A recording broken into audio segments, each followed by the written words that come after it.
So starting off with from what I can tell, the only figure in this wave that has a brand new body, brand new everything on this figure, we're taking a look at Iron Man. Specifically what is termed the neoclassical armor, and I believe from the comics it's the Mark VIII suit, and it first appeared in Iron Man number 231 in 1988.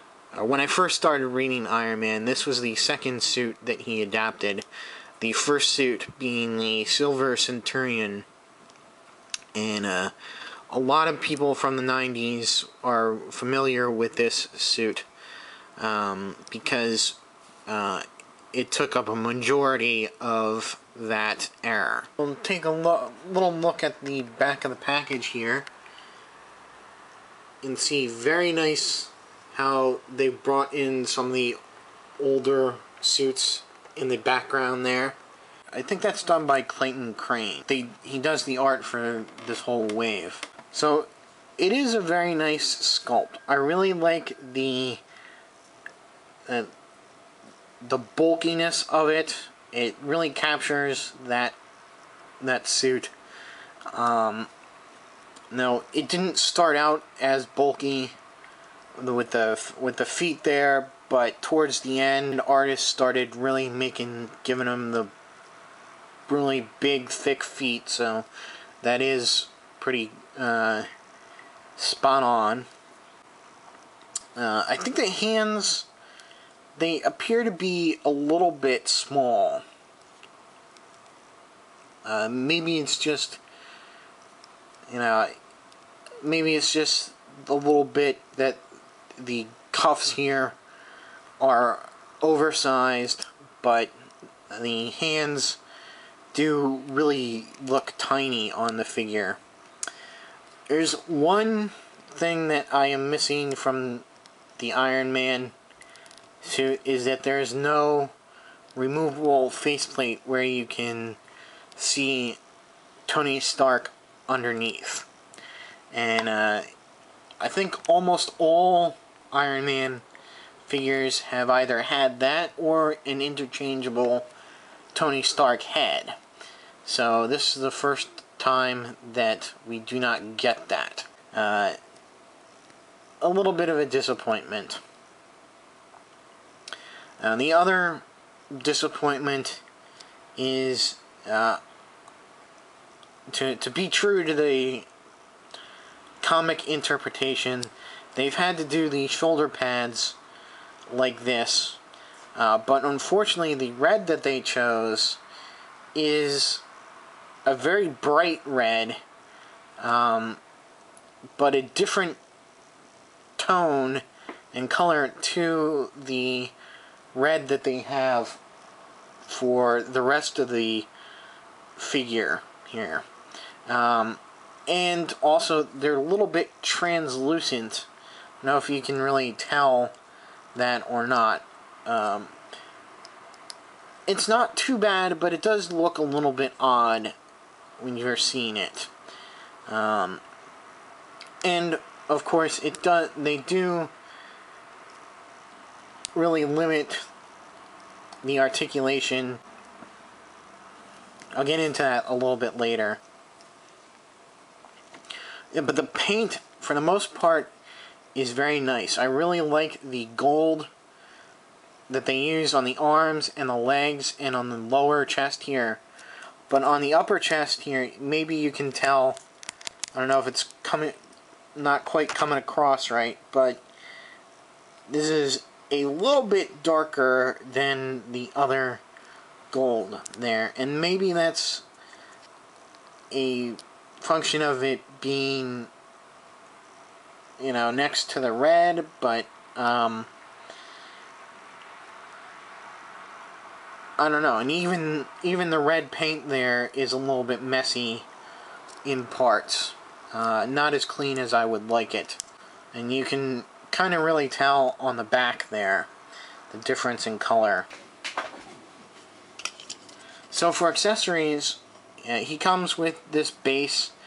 It's the same base that came with the Walmart 6-inch Avengers line. It sans the Avengers symbol. I mean, it would have been nice maybe if they would have put Iron Man on there or something. But just bare bones.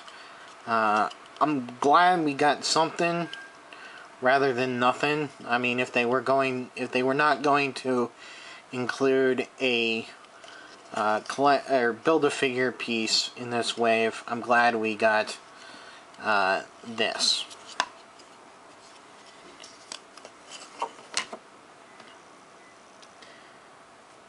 So let's get into articulation. The neck, or the head, goes left and right, up and down slightly. You can sort of pull it up and have it slightly off, or coming off the ball joint there to get them up, but if you force it too much, you'll pop it off. So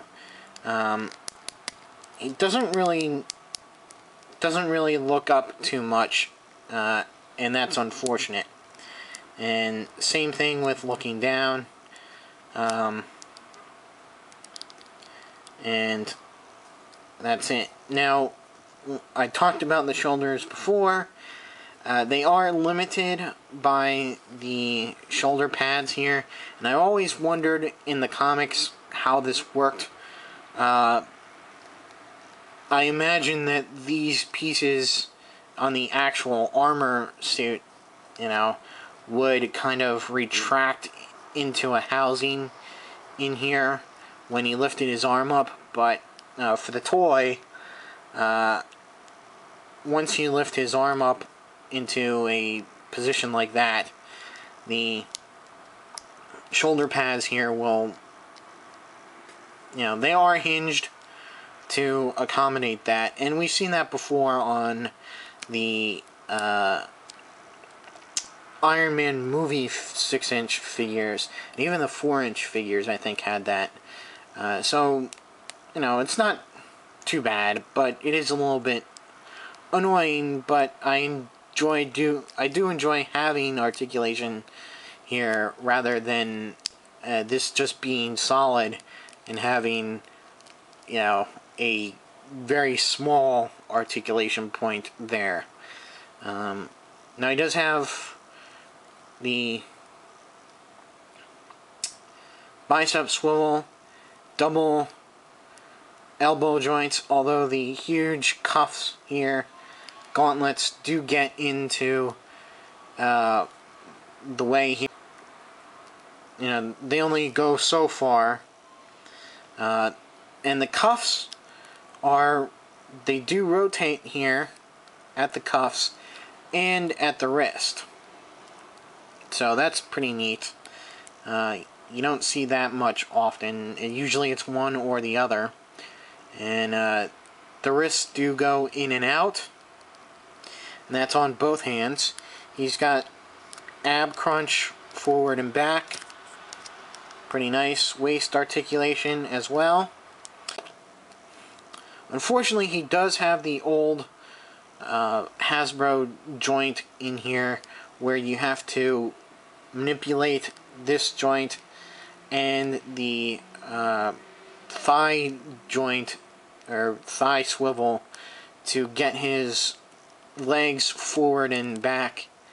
And I'm not too much of a fan of that because sometimes it can get annoying into positioning the legs. But it does also go in and out. Of course, you have that thigh swivel. He's got a double knee joint, which bends a lot better than the elbow joints. And a swivel at the top of the boot, and the legs, or the feet here, swivel as well.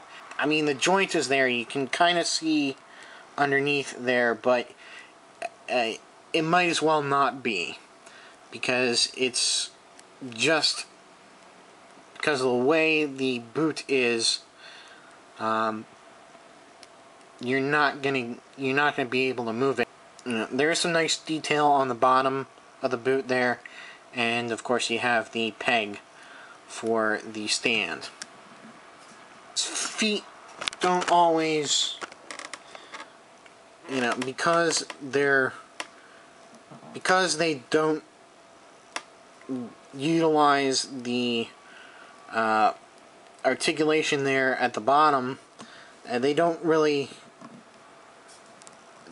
He does have a tendency to teeter and not stand up as well as I would like him to. But again, that's pretty minor things for a very good figure.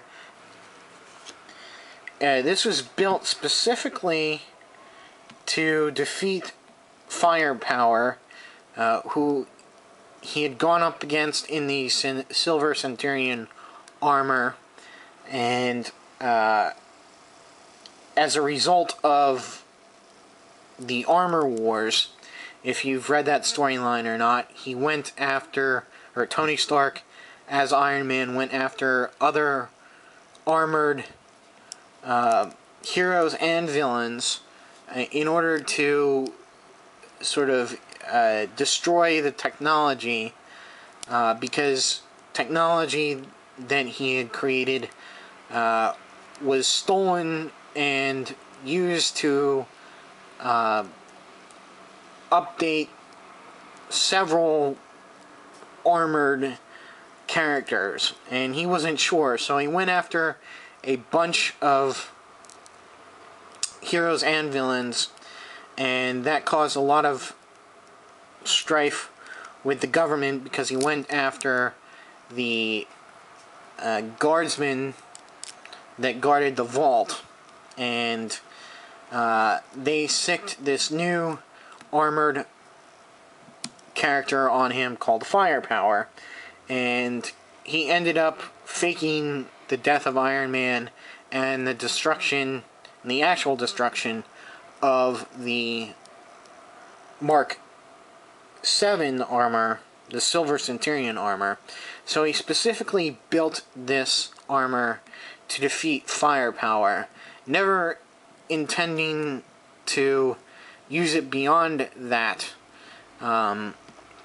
But at the last point, he decided that the world needed an Iron Man, or at least he needed to be Iron Man, and so he decided to keep the suit.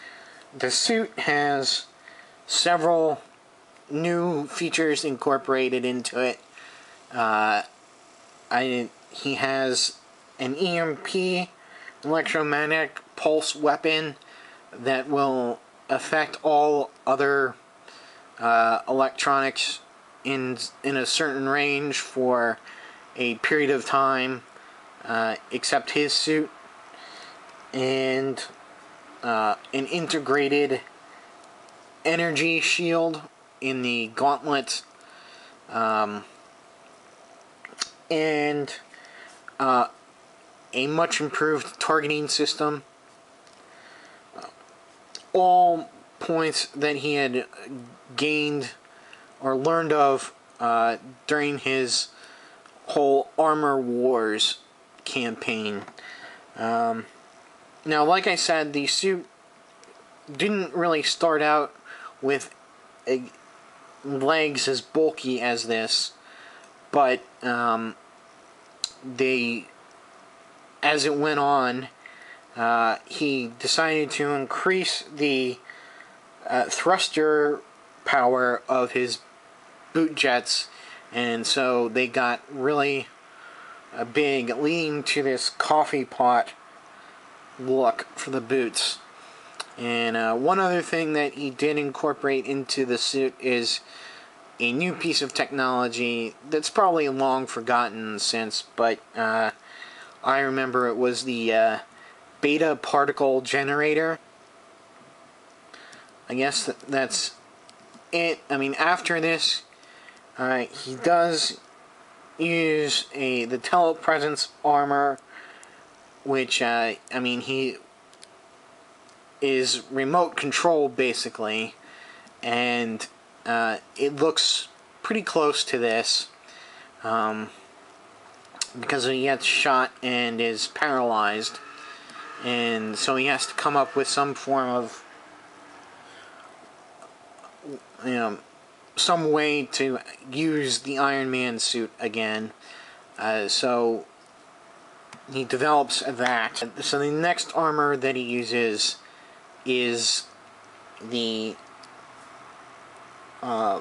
one that was used in the cartoon series of the 90s, and that would be the modular armor, what's referred to as the modular armor. So I was really glad to get this Iron Man figure. Other people may not be, because it is quite old, and, you know, not as sleek a suit as before, or not as sleek a suit as others, and, you know, but for me, it really captures a, you know, the Iron Man at a period of time in which I first was starting to read the comics, and really starting to get into not just X-Men, but other characters in the Marvel Universe. And so, that'll be it. Stay tuned for my next review, which will be on the U.S. Agent. So, until then, I'll see you.